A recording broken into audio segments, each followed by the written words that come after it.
Olá pessoal, aqui quem fala é a professora Yaissa Ribeiro. Hoje nós teremos a aula sobre doenças transmissíveis. Nós sabemos, pessoal, que o nosso corpo, quando nós adoecemos, nós não permanecemos doentes para sempre. Nós adoecemos, mas nós tomamos medicamentos e logo voltamos a ficar bem. O que acontece? Além desses medicamentos, o nosso corpo ele tem defesas próprias, certo? E uma dessas defesas próprias que existe em nosso corpo é os chamados anticorpos. Eles são produzidos no nosso sangue, certo? Então vocês podem observar aí na imagem que nós temos células de defesa, que é do nosso próprio corpo, que elas vão produzir esses anticorpos. O que é que esses anticorpos eles vão fazer? Esses anticorpos eles vão se ligar aos micro-organismos invasores, certo? Para que nosso organismo não venha a ser infectado. Então, as bactérias, elas vão ser combatidas através desses anticorpos. E como é que nós podemos garantir que esses anticorpos, eles estão sendo produzidos perfeitamente no nosso corpo? Existem várias formas de nós sabermos se estamos bem ou não. Quando nós passamos a estar muito vulneráveis a uma infecção, algum tipo de enfermidade, nós já vamos saber que o nosso corpo ele não está produzindo tanto anticorpos. Por quê? Porque o nosso corpo sempre vai estar mais vulnerável a doenças. Então, tudo contribui para que esses anticorpos estejam presentes no nosso corpo. Depende muito da nossa alimentação, depende da forma que nós vivemos dia a dia. Então, esses anticorpos, eles são mecanismos de defesas para que o nosso corpo não viva sempre sobrecarregado de enfermidades. Nós vemos que nós adoecemos, mas logo nós ficamos bons. Mesmo muitas vezes sem tomar remédios, nós voltamos ao normal. Por quê? Porque o nosso corpo está produzindo esses anticorpos, certo? E no nosso corpo sempre vai ter os organismos invasores, que são as bactérias. Por que nós temos esses organismos invasores? Por causa do nosso ar, que muitas vezes, através de respirar, nós respiramos micro-organismos e isso pode nos causar infecções. Outra coisa, gente, nosso corpo ele tem essa capacidade de produzir essas defesas. Então, nós temos visto e vivido isso no nosso dia a dia, que está sendo muito falado sobre uma pandemia que nós temos vivenciado atualmente.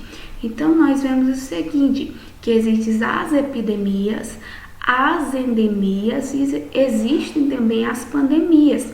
Existe uma diferença entre as três. As epidemias, como que elas ocorrem? Vai ser atingido um grande número de pessoas de uma região.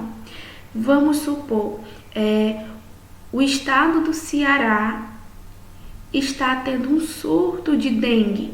Então, isso é uma epidemia. O estado vai ter esse período de epidemia que vai atingir um número de pessoas, mas não vai passar muito tempo, vai embora, certo?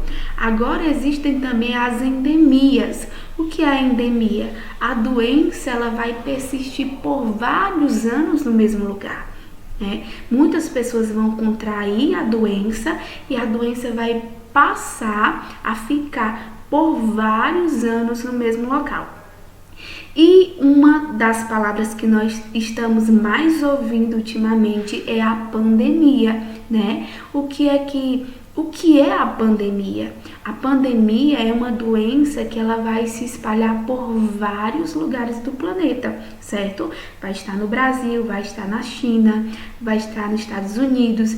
Então, o Brasil inteiro vai estar com essa mesma doença, certo? Então, isso é uma pandemia. Então, pessoal, olha só.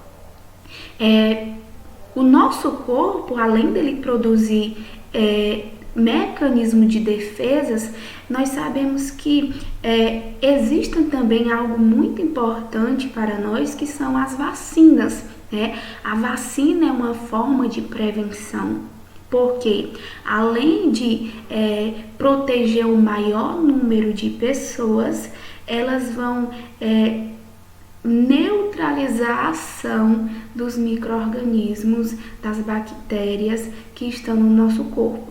Então, o que é que essas vacinas fazem? As vacinas, ela vai estimular a produção desses anticorpos no nosso corpo. Por mais que eu tenha anticorpos, muitas vezes eu tenho em um nível elevado e também posso ter em um nível mais baixo. Então, as vacinas, elas vão estimular, né, a produção desses anticorpos que vai me defender dessas infecções. Outra coisa, nós sabemos que existem várias vacinas, certo? Existem vacinas que é para combater vírus, bactérias e parasitas, certo? Que nós iremos ver a diferença de cada um deles. Gente, há uma diferença quando nós falamos de bactérias e há uma diferença quando nós falamos de vírus, certo? Qual é a estrutura de uma bactéria? Nós podemos ver nessa foto azul que a bactéria, ela é um micro-organismo unicelular. O que é que eu estou dizendo? Que ela é um organismo pequeno, porque ela é micro, e ela tem uma única célula, certo? Com membrana citoplasmática. Ela é revestida por uma membrana, certo? E não tem núcleo definido.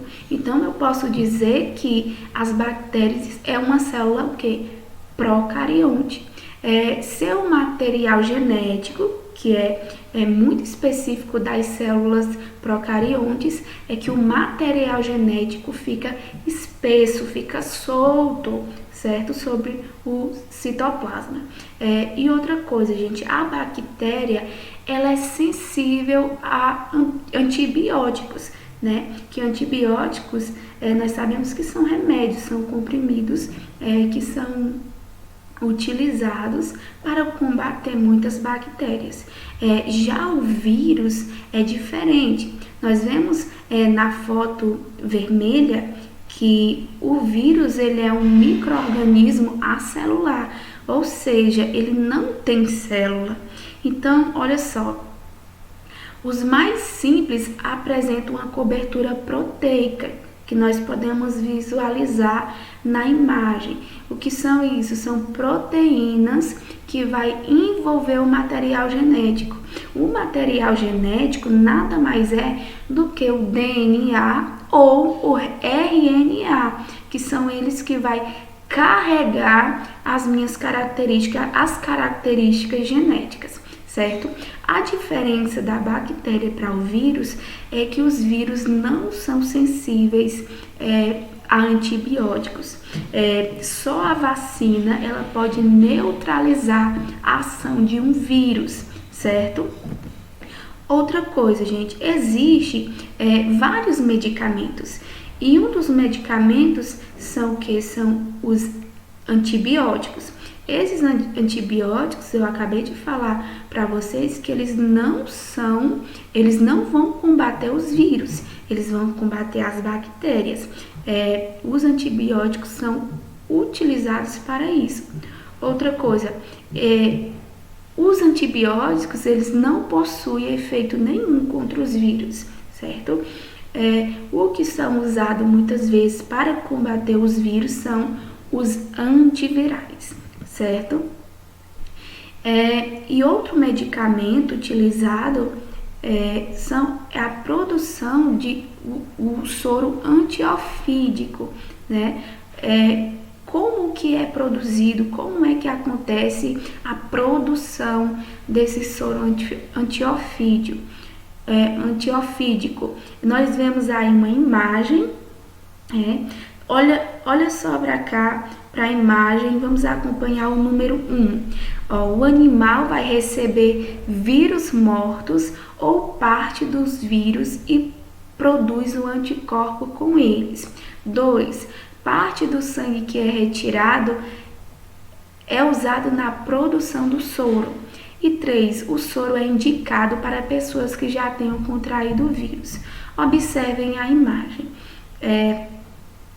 Nós vemos aí que é injetado em um cavalo veneno de cobra, certo? Esses antígenos do veneno, eles vão começar a produzir anticorpos nesse cavalo, certo? E depois o que acontece? Vai ser retirado, vai ser recolhido a uma amostra de sangue do animal e o que vai acontecer? A parte líquida do sangue, que é o soro, vai ser retirado e separado das células sanguíneas. Então, esse soro, ele vai o quê? Ele é indicado para quem já teve o vírus. Então, ele vai combater para quem já teve o vírus. Outra coisa, gente, existem várias doenças causadas por vírus. O vírus, eles sempre são parasitas. O que é isso? Eles precisam de um hospedeiro. Eles precisam se hospedar em algum lugar para poder evoluir, para poder crescer, para poder se proliferar. Então, os vírus, eles são parasitas de bactérias, de protozoários, de algas, de plantas e animais. O vírus, ele pode estar se hospedando em todos esses elementos, certo?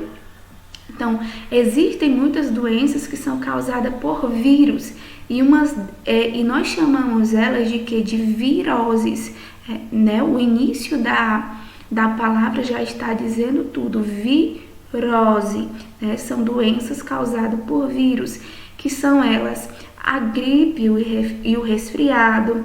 A poliomielite também é causada por um vírus, o sarampo, a rubéola, a catapora, que muitos conhecem, muitos já tiveram, a cachumba, a dengue, que nós sabemos que ela é passada, vai se passando através de um agente transmissor, que é o mosquito Aedes aegypti.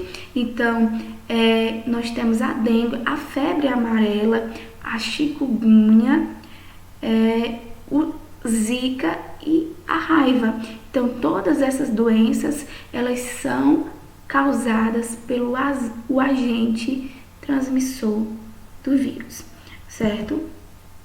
Então, pessoal, espero que vocês tenham gostado dessa aula e até a próxima.